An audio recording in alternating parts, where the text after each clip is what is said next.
Toxic masculinity is what happens when men believe that joy is weakness. It's masculinity deformed by the very absence of what would make it whole. Think about it.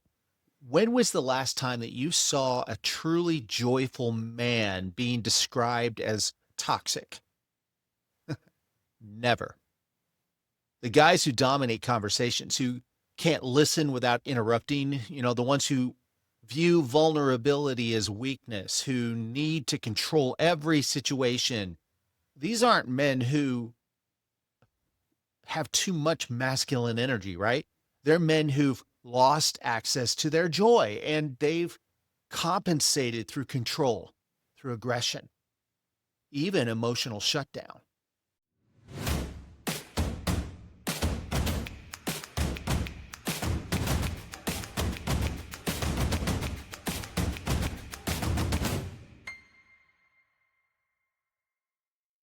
Hey, man, thanks so much for joining the Bulletproof Mindset podcast, where we're going to cut through the bullshit about what it means to be a man in today's world. There's no fluffy self-help crap here today. It's just real talk about the stuff that's actually holding you back. So wherever you are, however you may be tuning in, thank you so much for making us part of your day. I'm Thomas. I'm a certified high-performance coach. I'm a former actor and a writer and a twice divorced dad of daughters who had to learn the hard way that being tough wasn't actually making me stronger. It was actually making me miserable. And it was pushing away the people that I cared about the most. So today we're going to tackle something that's probably been drilled into your head since you were little. This toxic idea that real men, well, they don't fully experience joy, much less express it. And how this joy deficit is at the heart of what's screwing up your life, your relationships, and your sense of who you really are. So let's be brutally honest here about what's happening in men's lives right now. You're probably more isolated than your dad was. Studies show that men have fewer close friends than the generations before. Nearly 1 in 6 guys reports that they have no close friendships at all. Suicide rates among men are 3.5 times higher than they are in women today. Mental health is in the toilet for men. Yet we're still the last ones to even ask for help because most men believe they're not allowed to. And what's our culture's brilliant advice? Man up. Tough it out. Don't be so sensitive. From time to time, from the very time I could walk, I've been told that real men don't cry, don't show vulnerability, don't admit when they're really hurting. You've been taught that your value comes from what you produce, what you provide, how you protect, what you achieve, not from who you are. And the most damaging of all is that you've been conditioned to believe that experiencing and expressing joy openly, well, that somehow makes you look less of a man. Think about the ways that you're allowed to express positive emotions in our culture. You can celebrate after scoring a touchdown or closing a business deal. You can high five over beers when your team wins. You can show pride in your accomplishments, but pure uninhibited joy, well, the kind that makes you want to dance in public, laugh until you cry, or express childlike wonder and excitement, that got beaten out of you a long time ago, didn't it? Because somewhere along the line, you learned that joy equals weakness, and weakness equals not being a real man. Jay Shetty nails it in his book, Think Like a Monk. He says this: joy is our natural state, but we're conditioned to suppress it, especially men who are taught that seriousness equals strength, playfulness equals weakness. This creates not just personal suffering, but toxic manifestation of masculinity that harms everybody around us, not just ourselves. Man, this conditioning has created a version of you that's emotionally stunted, that doesn't know how to access your joy, and that instead of, feeling that it tries to feel powerful through dominance, control, sometimes even aggression. That's not you being too masculine. That's your masculinity being deformed by the absence of something essential.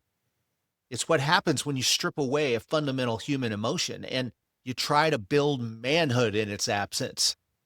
Not going to end well. I mean, this toxic version of masculinity isn't about being too masculine. It's about being a profound disconnect, being disconnected from the joy that would make your masculinity whole, healthy, wanted.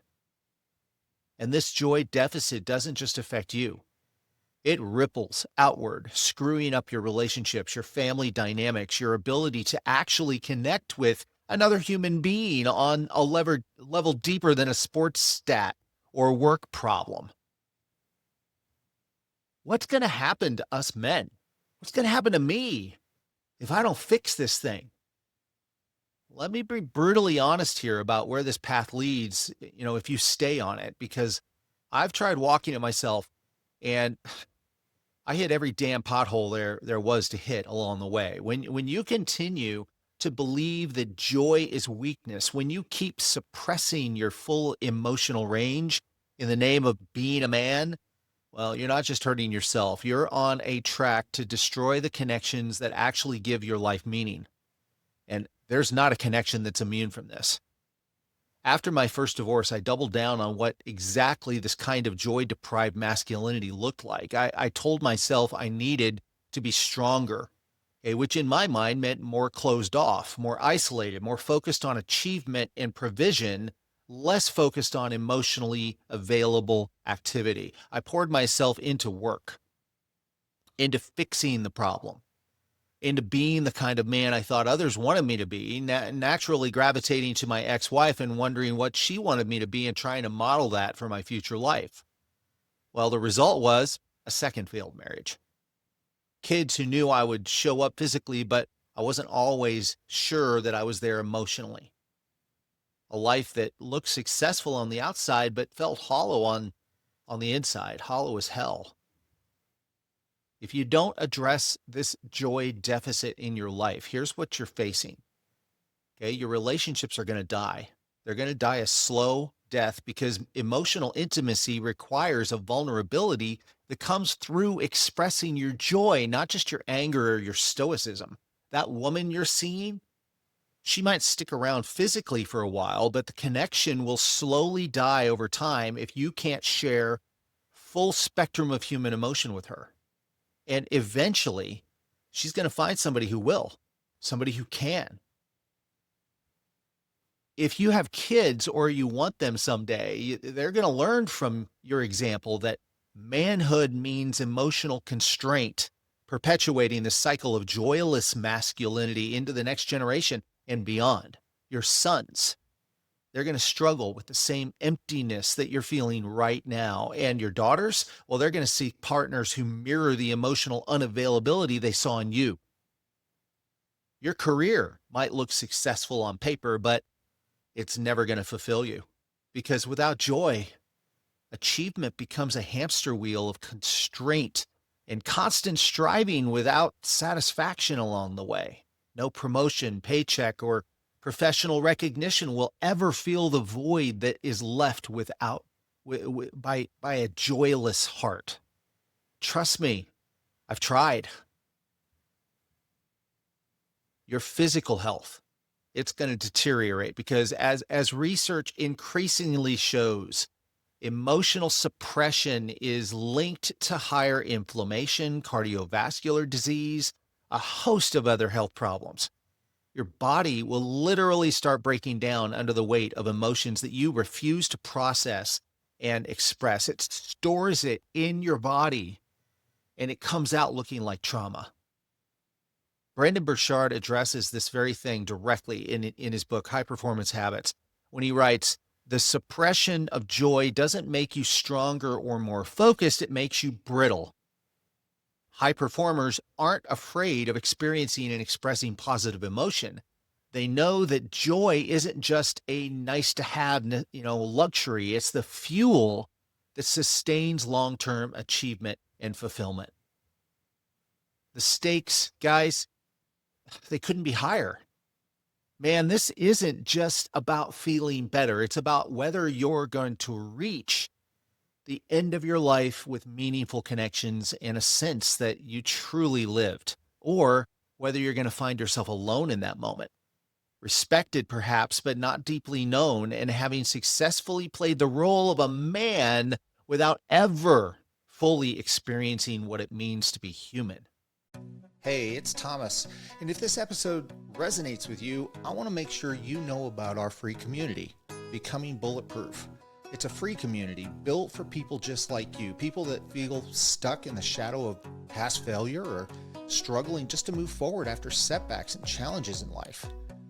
Maybe you've struggled to find a place where you can finally reclaim your identity or rebuild the confidence you've lost or find that resilience to thrive. This isn't just a community group. This is meant to be a movement, a transformative space where men and women can redefine who they are and break free from those limiting beliefs and develop habits and skills necessary to create the life they love. In Becoming Bulletproof, you're going to discover how to turn pain into power and setbacks into stepping stones. You'll find tools to build emotional resilience and clarity and confidence, even practical strategies for setting boundaries and mastering time management. I mean, who doesn't need that? Forming habits that fuel long-term growth? Bring it. Most importantly, you're going to find a community that's got your back. Every step of the way, we're going to share stories and celebrate wins together, hold each other up when we need that support to move forward. So, if you're ready to stop letting your past define who you are today and start living that creation of a future you deserve, well, this is your moment. This is your step. Join Becoming Bulletproof today. It's free and it's waiting for you. So go to becomingbulletproof.info right now and sign up to that free community. Let's do this. Together we can become bulletproof. Join today.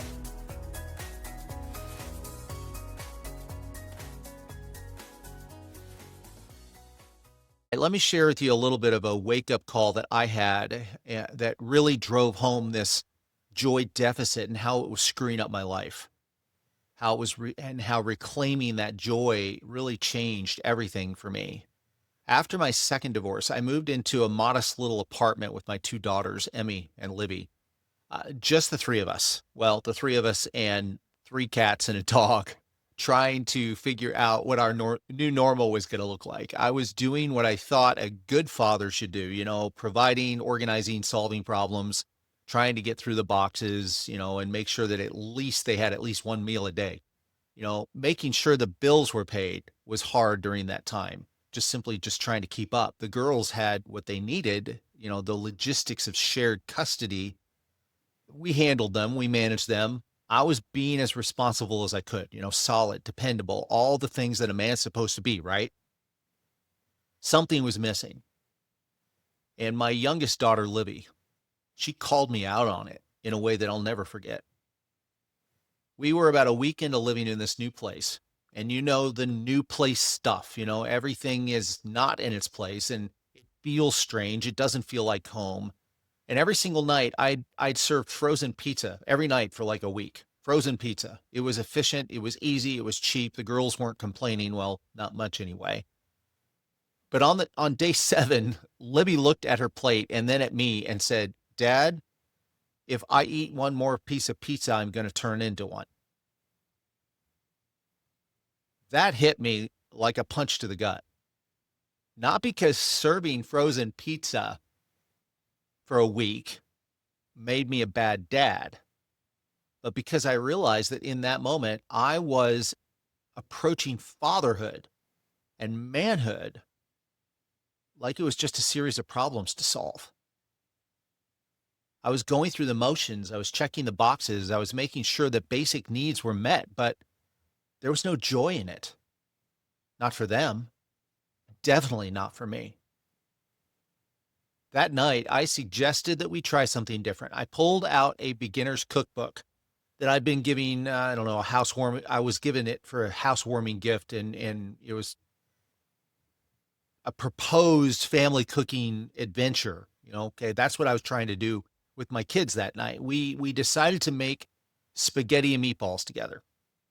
What followed was an absolute chaotic experience. Emmy spilled the sauce all over the counter. Libby got more cheese on the floor than in the bowl. I somehow mistook sugar for salt. I mean, and again, this was like finding the ingredients in all these boxes that were still cluttering around our apartment. This resulted not in a good meal at all. It resulted in the sweetest meatballs you've ever tasted. But here's the thing. We were laughing. I'm laughing now just remembering that day, really laughing for the first time in months. There was joy in our home. Not because I was trying to be a perfect provider or a flawless father, but because I had to let go of my rigid ideas about what strength looks like and allow myself to be fully present, fully human, fully capable of experiencing messy joy cooking with my girls. One evening after a particularly successful taco night where only about half the toppings ended up on the floor, Libby looked up at me with a grin and she said, "Daddy, you're actually getting good at this cooking thing." And in that moment, I felt something like I hadn't experienced in years, pure, unfiltered joy. Not pride and achievement, not satisfaction from solving a problem, but simple joy in connection with my little girl. This wasn't just about food. It was about discovering that my strength as a dad, as a man, didn't come from maintaining control or projecting an image of having it all together. It came from my willingness to embrace joy, to be vulnerable, to laugh at my mistakes, and to prioritize connection over perfection. I realized that my precious approach to manhood, this stoic, solution-focused, emotionally restrained image, well, that hadn't made me a better father or partner at all.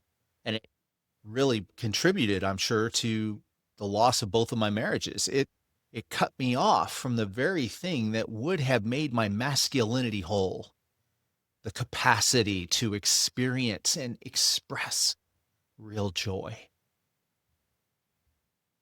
The transformation didn't happen overnight, but that cooking adventure marked a turning point for me. I started to reconnect with the parts of myself that I'd been suppressing in the name of being strong. I learned that my daughters didn't need a father who had all of the answers. They needed a father who was fully alive, present, fully capable of expressing joy alongside them. This shift didn't just change my relationship with my daughters, it changed me. And it changed everything. When later I met Kelly, who would become my third wife, my current wife, I approached that relationship very differently, not from a place of emotional guardedness, but from a willingness to be fully seen, to express joy openly, to be vulnerable in ways that I hadn't thought were really strong. I thought they were weak.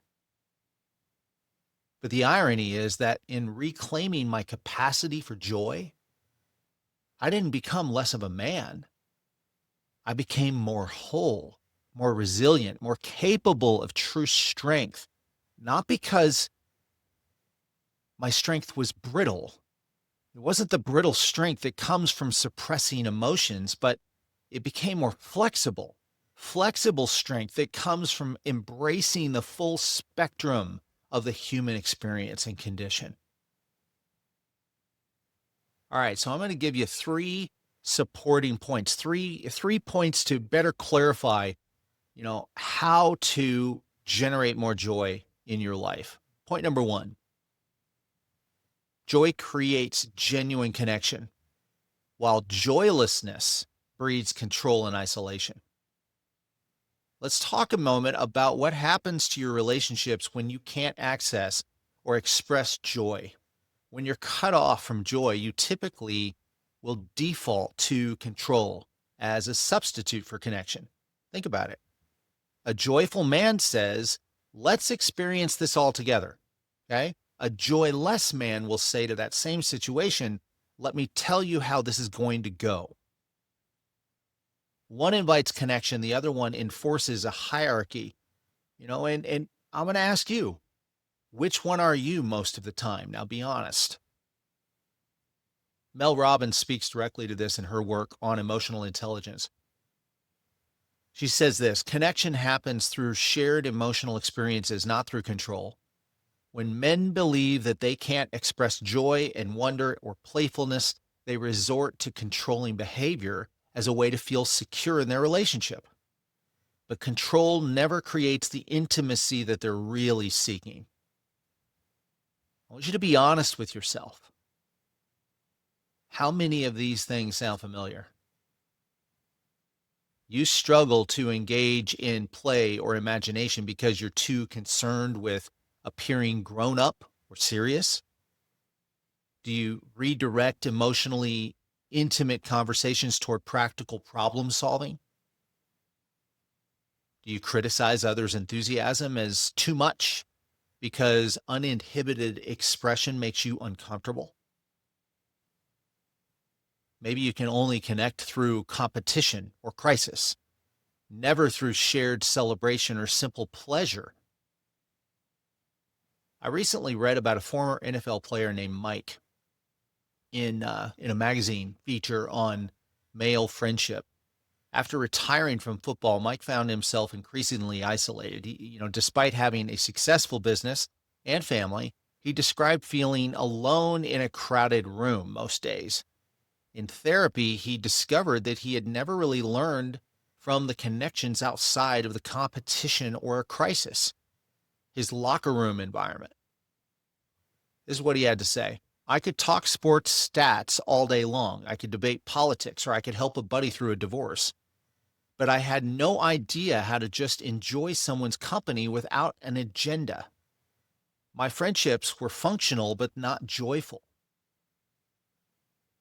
Through a men's group, Mike gradually learned to allow himself to experience and express joy, which he described as like taking off armor I didn't know I was wearing. So powerful. His friendships started to transform, not just with friends, but with his wife, with his kids, as he learned to connect through shared joy rather than through control or problem solving.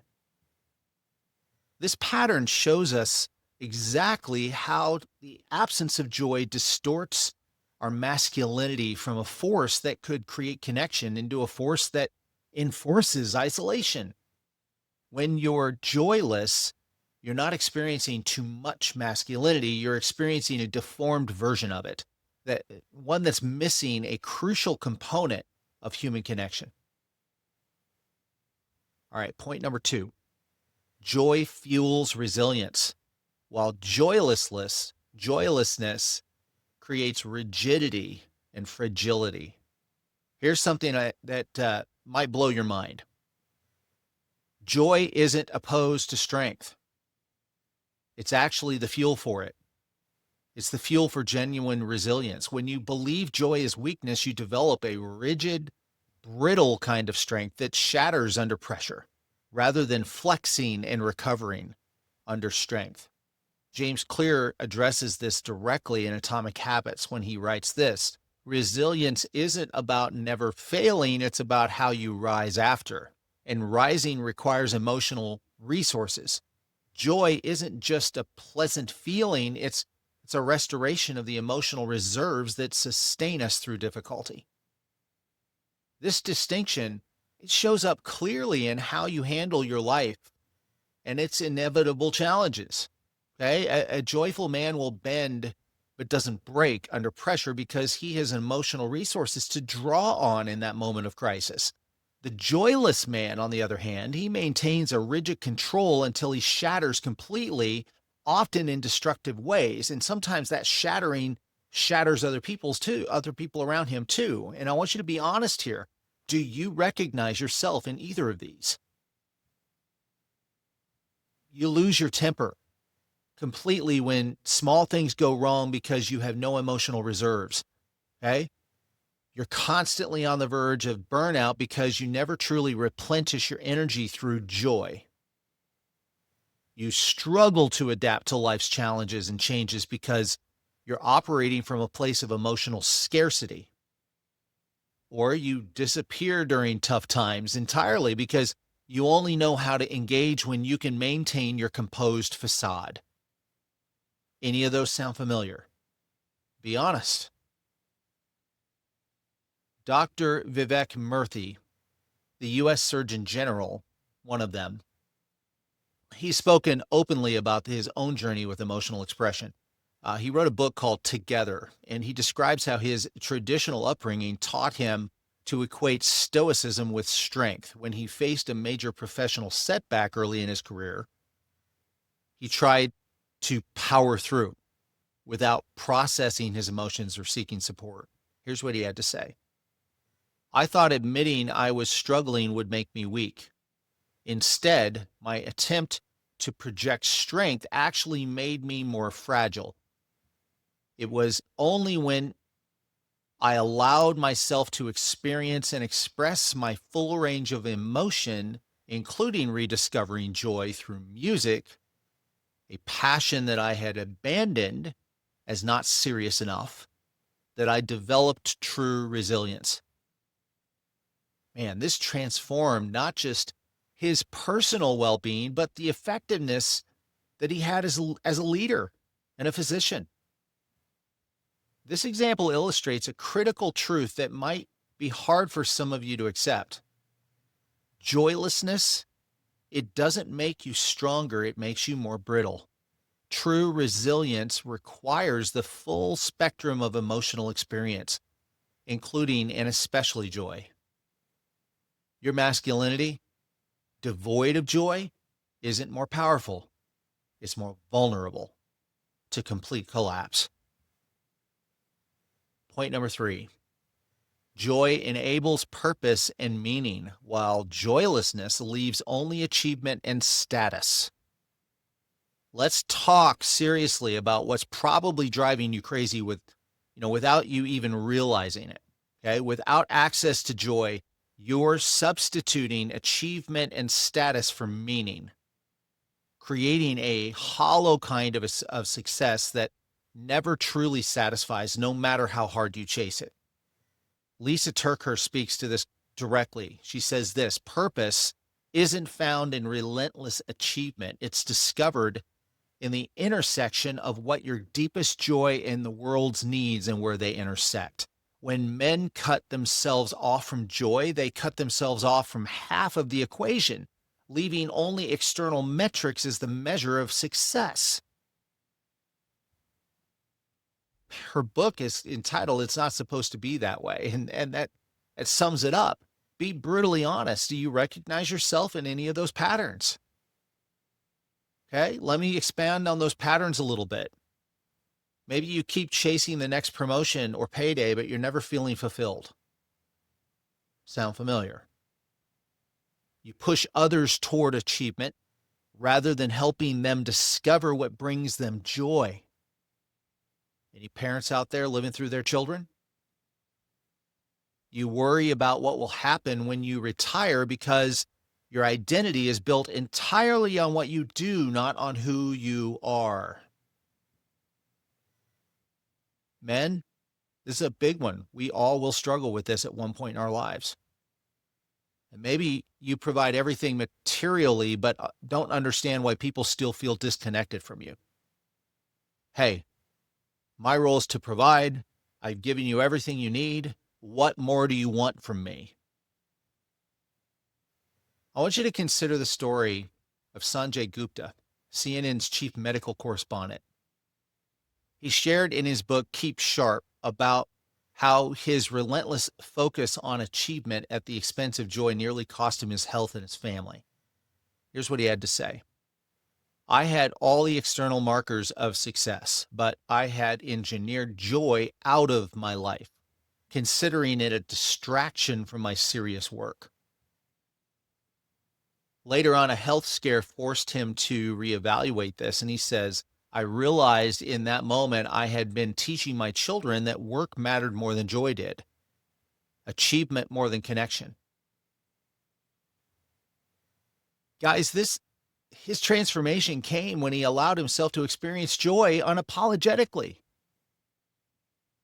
That feeling, that little boy feeling of I'm going to dance in my room and play air guitar to my favorite song, and I don't care who sees me.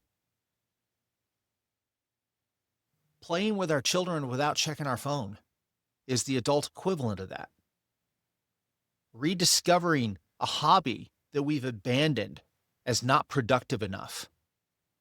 Feeling like our free time should be spent on working on ourselves instead of just being in the moment and enjoying who we are and how far we've come.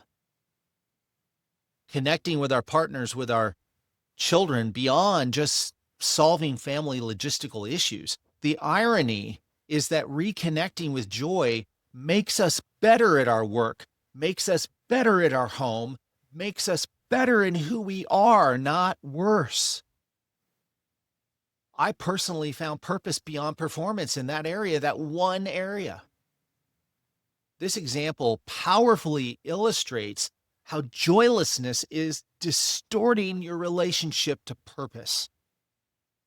And when you have a distorted relationship to purpose, you will find you will never really accomplish your goals.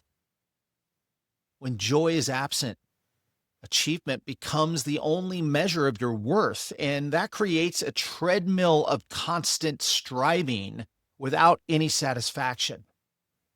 But when joy is reclaimed, you discover that true purpose emerges not from what you did, but from who you authentically are. A whole human capable of both serious contribution and genuine joy. Look, man, here's what it comes down to.